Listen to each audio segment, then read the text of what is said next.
April 13th Evening Devotional. No excuse for sinning. They angered him at the waters of Meribah, and it went ill with Moses on their account, for they made his spirit bitter, and he spoke words that were rash.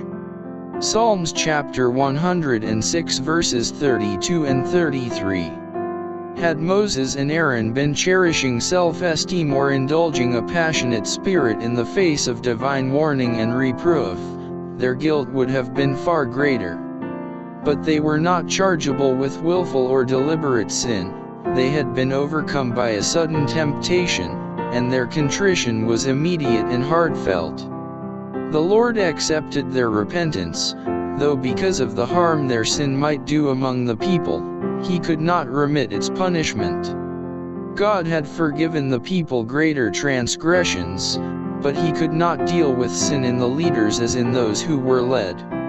He had honored Moses above every other man upon the earth.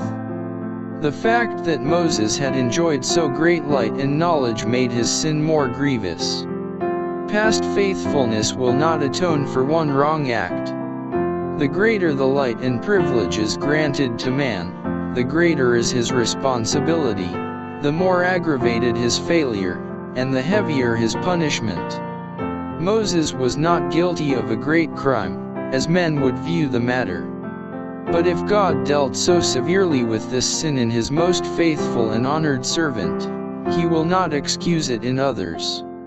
All who profess godliness are under the most sacred obligation to guard the spirit, and to exercise self-control under the greatest provocation.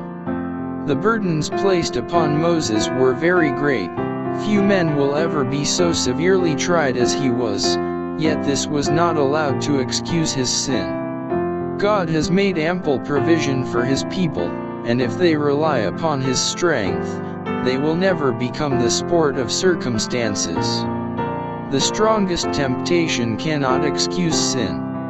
However great the pressure brought to bear upon the soul, transgression is our own act. It is not in the power of earth or hell to compel anyone to do evil. Satan attacks us at our weak points, but we need not be overcome.